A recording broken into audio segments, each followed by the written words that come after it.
A hollow sphere of radius a half filled with liquid is made to rotate with angular velocity omega about its vertical diameter. If the lowest point of the sphere is just exposed, show that 2g equal to a omega square within bracket 2 minus 4 to the power 1/3. ये आपको prove करना है, ठीक है।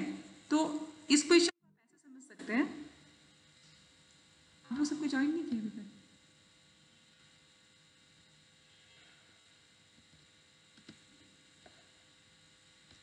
ठीक है। इस question को ऐसे समझा जा सकता है लाइक अगर आपके पास एक बॉल है, ठीक है, या अगर आपके पास कोई स्फेरिकल बॉडी है, आप उसके ऊपर से छेद करके कुछ पानी डालें उसमें, या कुछ लिक्विड उसमें आप डालें हैं, और उस बॉल को आप उस बॉल को कुछ स्पीड से रोटेट कर रहे हैं, ठीक है।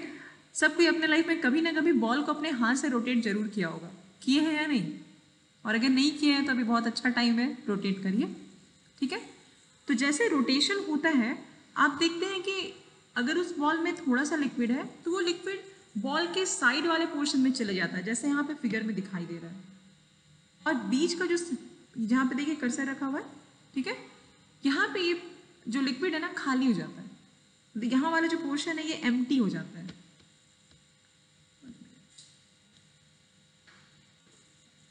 यहाँ पे देखिए, ठीक है, बुलेट दिखाई दे रहा है यहाँ पे रेड वाला। Suppose this is a ball, और यहाँ पे एक पॉइंट पे हम पॉइंट से हम लिक्विड इसमें डालें, हाँ, लेकिन कंडीशन ये कि लिक्विड कम डाला गया है, ठीक है। इस क्वेश्चन के अकॉर्डिंग लिक्विड हाफ डाला गया है, मतलब जितना इसका कैपेसिटी था उससे जस्ट हाफ। तो अगर इसको एट रेस्ट पे रखे तो लिक्विड यहाँ तक फिल होना चाहिए था, पर जैसे हम इसको रोटेट किए, ठीक है, जैसे रोटेट किए, चाहे एंगुलर चाहे एंटी क्लॉकवाइज में या फिर क्लॉकवाइज डायरेक्शन में, जब वो रोटेशन स्टार्ट हुआ ना तो लिक्विड क्या हुआ, यहाँ का लिक्विड इस साइड आने लगा और इधर का लिक्विड अप, मतलब दोनों साइड से लिक्विड ऊपर की ओर चढ़ने लग गया। एक पॉइंट ऐसा आया जब यहाँ पे ये वाले पोर्शन पे लिक्विड है ही नहीं, तो आपको बताना है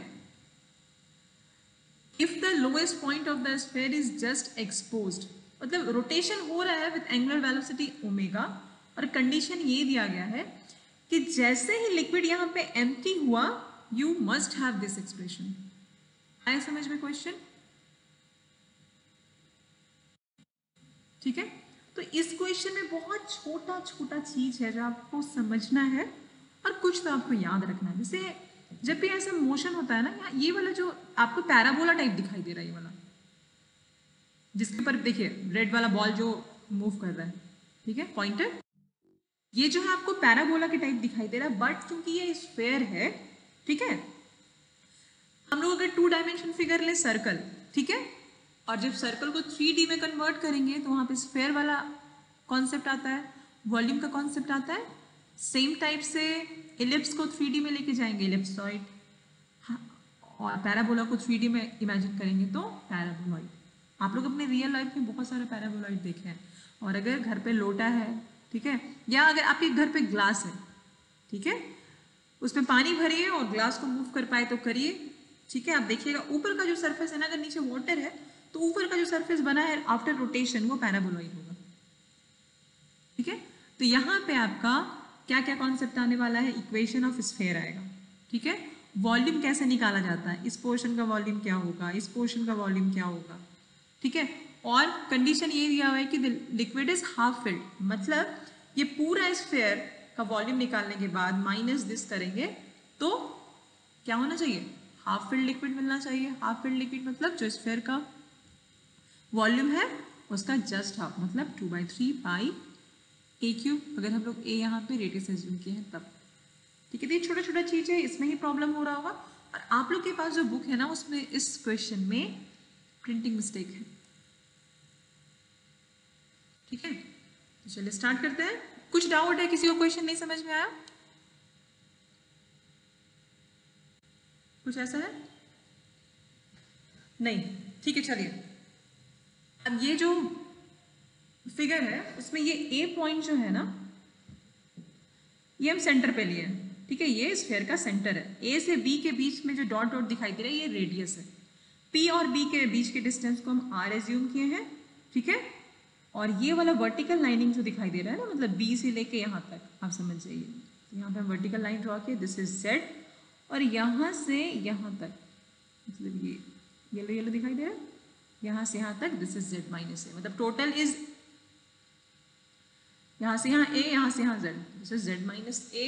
एंड और इसमें क्या बता सकते हैं, यहाँ से यहाँ तक रेडियस तो सब साइड कहीं से भी लेंगे रेडियस A ही होगा, ठीक है। तो चलिए अब आप हमको ये बताइए फिगर देख के कि जो A पॉइंट है उसका कोऑर्डिनेट क्या होगा। A पॉइंट का क्या कोऑर्डिनेट है? Coordinate of A 0, yes, the coordinate is 0, A। पर क्योंकि ये स्फीयर है तो हम लोग स्फीयर का इक्वेशन जनरली कैसे लिखते हैं, x square plus y square equal to a square. कब? जब सॉरी हम लोग सर्कल का इक्वेशन कैसे लिखते हैं, x square plus y square equal to a square. For this circle we have centre at 0, 0 radius a. पर यहाँ पे हम लोग स्फीयर कंसिडर किए, ठीक है। नेक्स्ट, अगर इसी सर्कल को अगर हम सर्कल इमेजिन करते हैं तो ये सर्कल के लिए तो क्या हो गया, centre 0, 0 and radius is a. अगर हमको एक ऐसा सर्कल बनाना है जिसका सेंटर होगा 0, A और रेडियस ए होगा, तब इक्वेशन क्या होगा,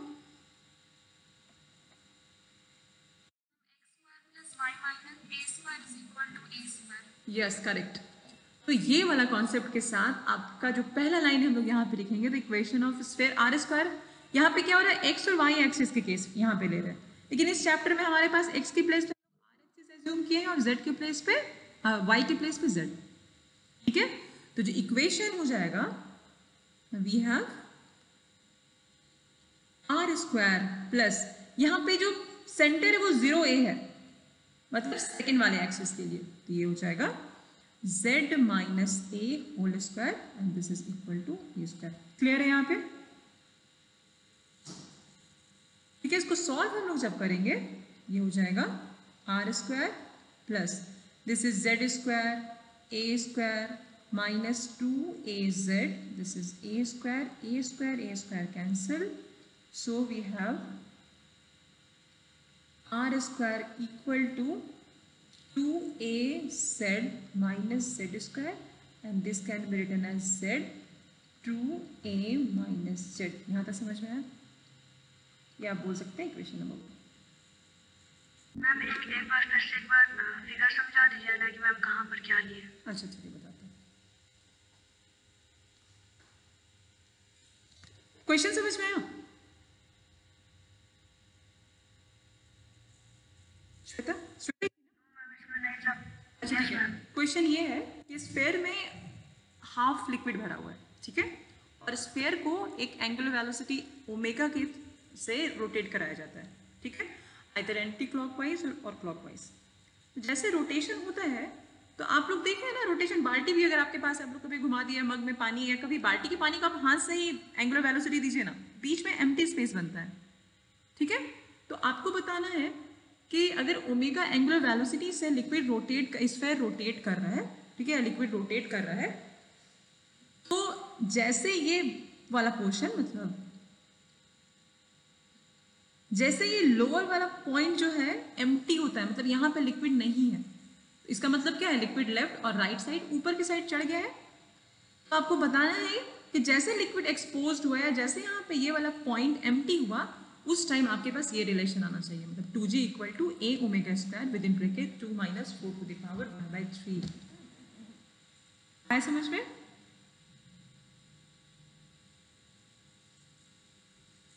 अब क्या है, इस स्फीयर में हम a को लिए सेंटर, ऑब्वियसली जो रेडियस है a कंसिडर किए हैं, ठीक है। तो अब क्या हो रहा है, क्योंकि लिक्विड ऊपर के साइड चल रहा है तो पैराबोलॉइड वाला कर्व मिल रहा है हम लोगों को, तो जो पैराबोलॉइड कंसिडर किए वो ये है पूरा, ठीक है। दिस पॉइंट इज b, ये पॉइंट हम b लिए हैं, यहाँ से यहाँ तक का जो डिस्टेंस है दिस इज z, ठीक है। रेडियस इज a, तो आप कहीं से भी रेडियस लेंगे तो वो a ही होगा, इतना है मेरे पास। अब क्या है, ये a जो है उस वो पॉइंट का जो कोऑर्डिनेट है वो 0 a है, ये 0 0 पे नहीं है, ठीक है। क्यों? क्योंकि यहाँ से यहाँ ये दिस इज ए और ये पॉइंट हम लोग पूरा जेड लिया, मतलब एक तरह से देखिए ओरिजिन यहाँ पे, ठीक है।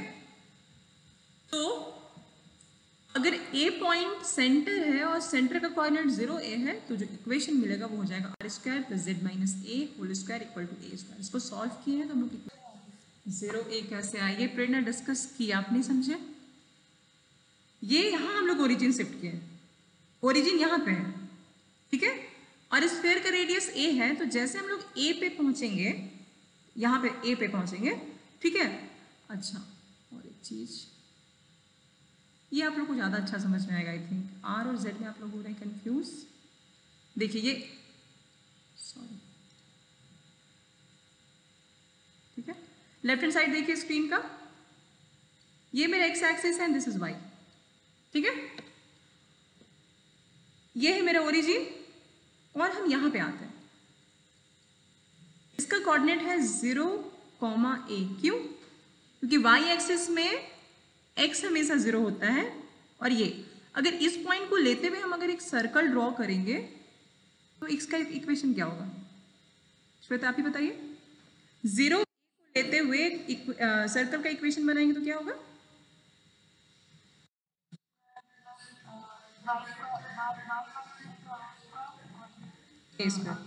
ए स्क्वायर, ठीक है। अब आप इस इक्वेशन को इस इक्वेशन से कंपेयर करिए जहां पे x के प्लेस पे हम लोग r एक्सिस लिए, y के प्लेस पे z। आया समझ में? Replace x by r and y by z, बस और कुछ नहीं करना। क्लियर?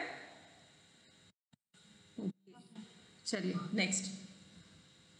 अब जो नेक्स्ट इंपॉर्टेंट चीज है हम लोग देखेंगे पैराबोलॉइड का इक्वेशन कैसे निकालते हैं। या तो आप याद कर लीजिए आपके बुक पे जो लिखा हुआ है वी नो दैट, ठीक है।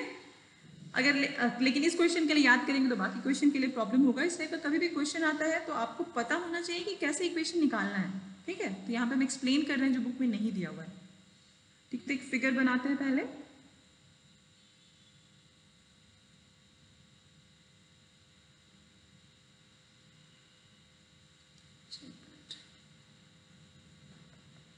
कोण बनाते हैं,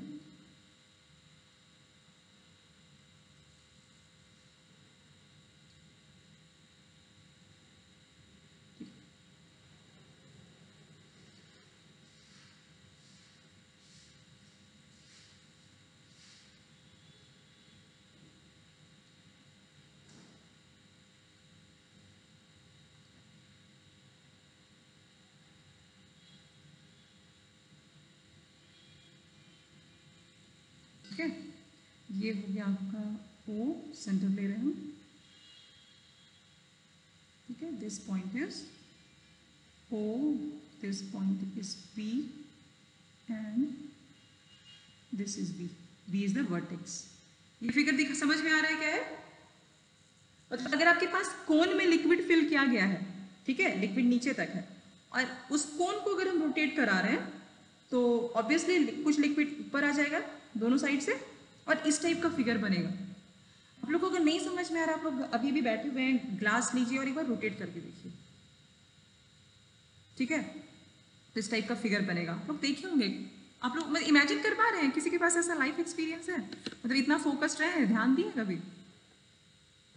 इस टाइप का फिगर बनता है तो ये पैराबोलॉइड है क्योंकि 3D पे आ रहा है सब कुछ, ठीक है।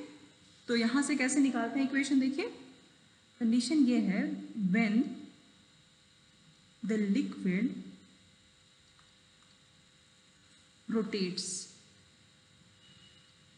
ठीक है, late V be the vertex।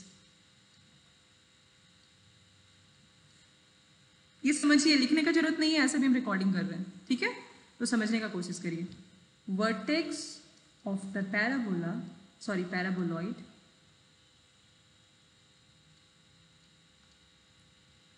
Of free surface.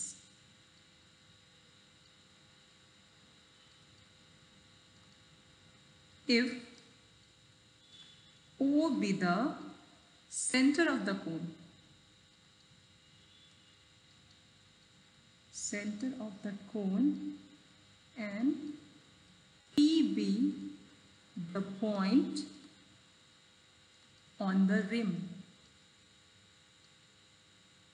RIM, ये जो पॉइंट है ना, ये रिम, साइकिल देखे है ना, रिम बोलते हैं हम लोग, जैसे वही वही कॉन्सेप्ट है। P कहाँ पे है? P उसके रिम में है। Then OP square is always equal to 2g by omega square and this is OV.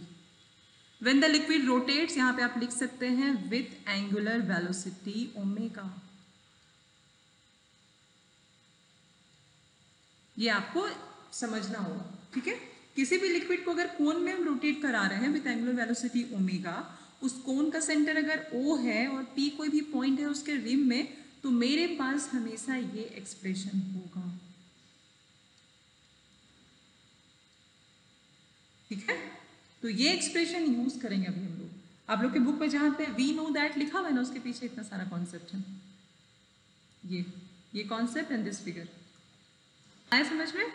अब क्या करते हैं, देखिए ये है figure number 2 and this is figure number 1। Compare करिए और आप बताइए कि फिगर नंबर 1 में जो पैराबोलॉइड का इक्वेशन होगा वो क्या होगा।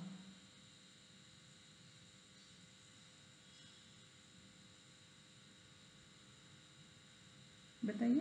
देखिए यहां पे क्या लिखा हुआ है, ओपी स्क्वायर, मतलब ये पॉइंट, ओपी स्क्वायर मतलब दिस, यहां पे क्या होगा, ठीक है। इसका मतलब है मेरे पास इक्वेशन आएगा that is r square equal to, so we have 2g by omega square, तो सेम ही रहेगा। OV का मतलब क्या है इस फिगर में, ये सेंटर से लेके इसके वर्टेक्स तक, और यहाँ पे मेरा वर्टेक्स है ये पॉइंट का नाम देना हम भूल गए हैं, this is O is the vertex, ठीक है।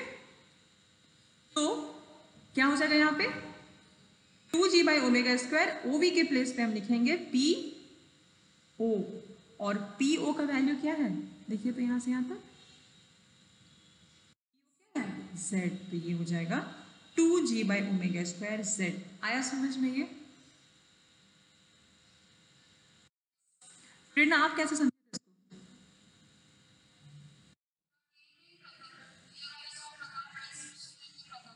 ओके ठीक है, ये एक्सप्रेशन कहीं पे डिराइव किया हुआ है आप लोग के, कोई आपके सिलेबस में नहीं है एक्चुअली, ये ना पैराबोलॉइड का चैप्टर होगा। आप लोग पता नहीं 3D में पैराबोलॉइड पढ़े थे? हाँ, ये 3D जो चैप्टर मतलब 3D का जो सिलेबस है ना, उसमें जो कोनिक सेक्शन है 3D के कोनिक सेक्शन से ये मिलता है, ठीक है। तो इसके पीछे इतना सारा कॉन्सेप्ट है, तो ये चीज़ आपको ध्यान में रखिएगा, ठीक है। यहाँ पे बस इस क्वेश्चन में, मतलब आपकी बुक में जो क्वेश्चन है उसमें बस लिखा हुआ है वी नो दैट, और कुछ मेंशन नहीं किया हुआ है, ठीक है। क्या क्या बोले प्रेरणा?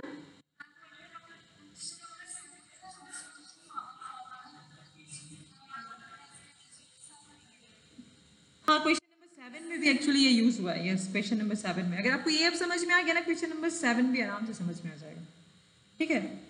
हाँ, इसमें लिखा हुआ है देन फॉर्मूला, एक्चुअली ये फॉर्मूला ही है, ठीक है, लेकिन फॉर्मूला कैसे यूज किया जाता है इसलिए हम ये फिगर बताएं, ठीक है। नेक्स्ट क्या है, मान लीजिए, हाँ बोलिए। ये ये फॉर्मूला का डेरिवेशन है। अभी डेरिवेशन तो मुझे भी याद नहीं है, 3D के बुक में होगा। अगर आपके पास अभी भी 3D का बुक है ना, तो 3D के बुक में कोनिक सेक्शन देखिएगा, कोनिक सेक्शन में पैराबोलॉइड, ठीक है। देखिएगा आ जाएगा समझ में आप लोग का, मतलब कॉन्सेप्ट अब ज्यादा हो गया आप लोग फाइनल ईयर में, ठीक है, सेमेस्टर 1 या 2 का होगा। इक्वेशन नंबर 1 था मेरे पास ये, ठीक है। क्या एक्सप्रेशन था, are square equal to Z 2a minus z. Equation number 2 जो है मेरे पास वो है r square equal to 2g by omega square z, मतलब इक्वेशन नंबर 1 और 2 दोनों ही आर स्क्वायर का ही एक्सप्रेशन है। तो हम लोग क्या कर सकते हैं, इक्वेशन 1 और 2 इक्वेट कर सकते हैं। सो फ्रॉम 1 एंड 2 ये हो जाएगा z 2a माइन, मेरा 2 और z तो सेम ही दिखता है, 2a minus z equal to 2g by omega square and this is z, ठीक है। सॉल्व कर लीजिए तो ये हो जाएगा 2g equal to omega square 2a minus z. This is equation number 3. ठीक है. नेक्स्ट जो कॉन्सेप्ट आता है वो होगा इंटीग्रल कैलकुलस का कि वॉल्यूम कैसे फाइंड करते हैं. ठीक है. The volume of the spherical portion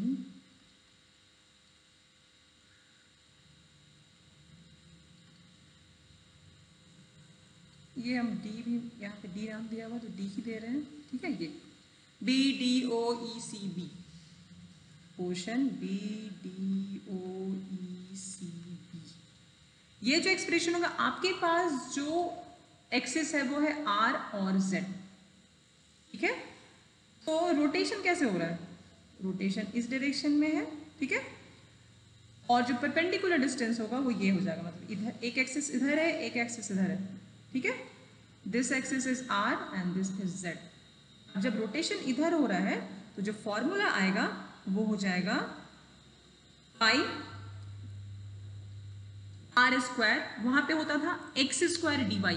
यहाँ पे हो रहा है पाई वाई स्क्वायर डी वाई. तो नहीं ले सकते हैं डी जेड लेंगे. और z का वैल्यू कहाँ से कहाँ वैरी कर रहा है. ये 0 से लेके कहाँ तक जाएगा. ज़्यादा से ज़्यादा z तक ही जाएगा. ये हो जाएगा 0 से z. तो आपके बुक में प्रिंटिंग मिस्टेक है पाई ओमेगा स्क्वायर लिखा हुआ है. ठीक है. तो ये हो जाएगा पाई आर स्क्वायर डी जेड. पाई को बाहर लेंगे आर स्क्वायर के प्लेस पे पुट करेंगे omega square. This is 2a minus Z. This is D Z 0 to z. Integration easy है. ठीक है. पाई ओमेगा स्क्वायर 2a का इंटीग्रेशन हो जाएगा 2az minus Z square by 2. ठीक है. Z square by 2. कुछ मिस्टेक हुआ है. यस कुछ मिस्टेक हुआ है यहाँ पे pi r square d Z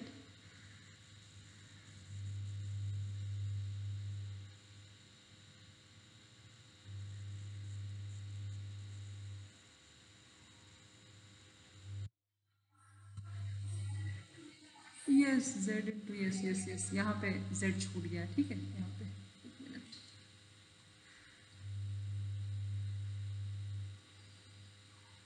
बाकी लोगों को समझ में आया. यहाँ पे जेड होना चाहिए था. आर स्क्वायर का वैल्यू पुट करें ना. आर स्क्वायर देखिए यहाँ से दिखाई देगा. Equation number 1 R square equal to Z 2a minus Z. ये वैल्यू यहाँ पे पुट किया है. ठीक है. यहाँ पे आर स्क्वायर की प्लेस पे Z 2a minus Z D Z. तो ये हो जाएगा ओमेगा स्क्वायर बाहर पाई भी बाहर हो जाएगा. This is 2az square by 2 minus z to the power 3 by 3. Integration varies from 0 to z. Solve करेंगे तो this is pi omega square sorry omega square हम क्यों लिख रहे हैं. अच्छा रुकिए बहुत कंफ्यूजन हो गया. ओमेगा स्क्वायर कहाँ से आएगा. चलिए ये हो जाएगा pi 0 to z. This is z 2a minus Z. This is D Z pi. Integration is 2az square by 2 minus z to the power 3 by 3 from 0 to z. Solve करेंगे यहाँ से 2 2 कैंसिल हो जाएगा. ठीक है. तो पाई जेड स्क्वायर कॉमन ले सकते हैं. 3 भी अगर कॉमन लेंगे तो ये हो जाएगा 3a माइनस जेड. देखिए आ समझ में. ये जेड स्क्वायर यहाँ पे 2 2 कैंसिल हो गया. 3 एलसीएम लेंगे तो this is 3a first term and the second term is Z. ठीक है. This is equation number 4. आया यहाँ तक समझ में. किसी को कुछ डाउट है तो बोलो. ओके. नेक्स्ट क्या है. According to question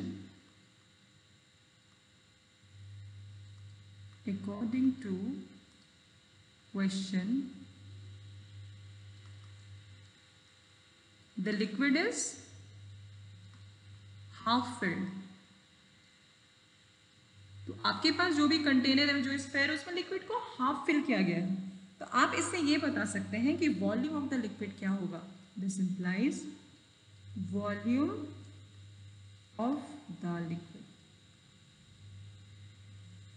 this is equal to sphere का वॉल्यूम जो होता है उसका जस्ट हाफ कर दीजिए, वो 4/3 होता है, इसको हम 2/3 लिखेंगे। दिस इज पाई, और स्फेयर का जो रेडियस है वो है a, मतलब a⁻3। This is equation number 4। ऐसे समझ में तो स्ट्रेट फॉरवर्ड था, ठीक है। नेक्स्ट, या ये चीज आप लोग याद करिएगा, जो नेक्स्ट हम लिख रहे हैं ना, ये आप लोग को याद रहना चाहिए, मतलब ठीक है।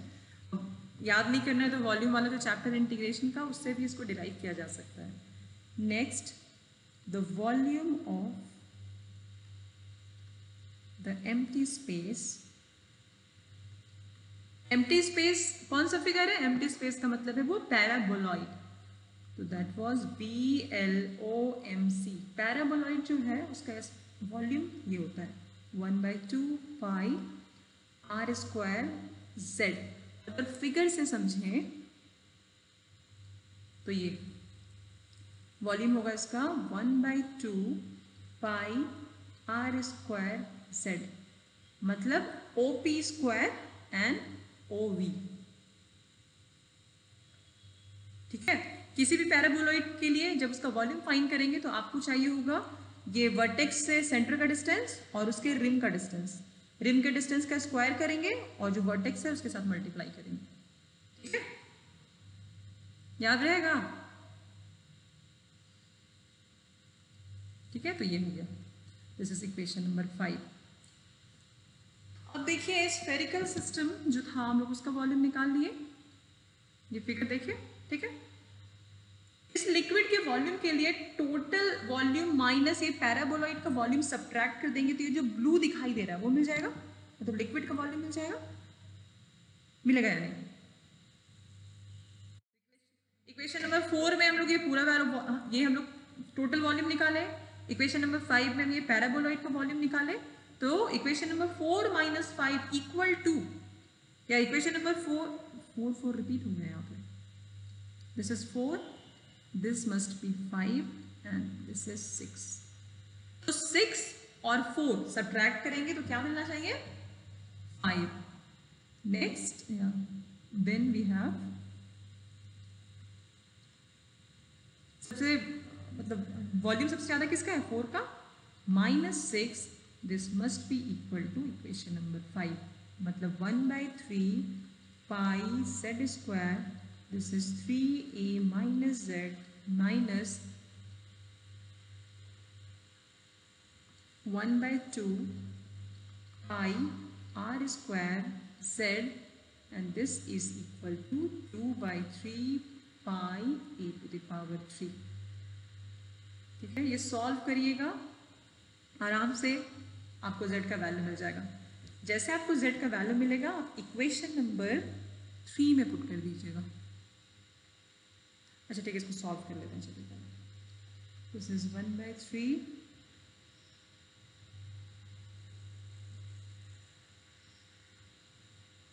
पाई z² 3a - z minus 1/2 पाई, जहां जहां r² है ना वैल्यू वहां पुट कर रहे हैं, z 2a - z, this is equal to 2/3 pi a⁻3। ठीक है, एलसीएम ले लेते हैं। यहाँ पे देखिए 3 है, दिस इज 2 है, तो 1/6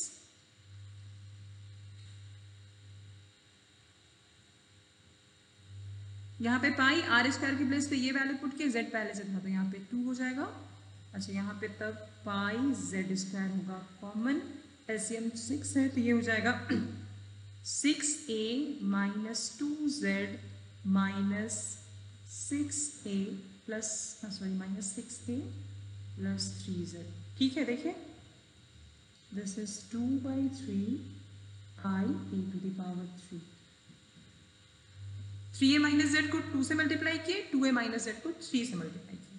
ठीक है, जो कैंसिल हो रहा है कैंसिल करते हैं। यहाँ 6a 6 से कैंसिल हो रहा है, देखिए यहाँ से पाई, यहाँ से पाई कैंसिल हो रहा है। इवन यहाँ पे 3 और यहाँ 6 कैंसिल करेंगे तो ये हो जाएगा 2। ठीक है, तो ये सॉल्व करेंगे, ये हो जाएगा 3z sorry 3z minus 2z मतलब z, तो लेफ्ट हैंड साइड जो वैल्यू मिलेगा वो हो जाएगा z to the power 3/2, this is 2 मतलब 2a3, तो यहाँ से हो जाएगा z3 इक्वल टू 4a3। यहाँ तक क्लियर है? सिंपल कैलकुलेशन, ठीक है, तो ये हो जाएगा z3 equal to 4a3, this implies z equal to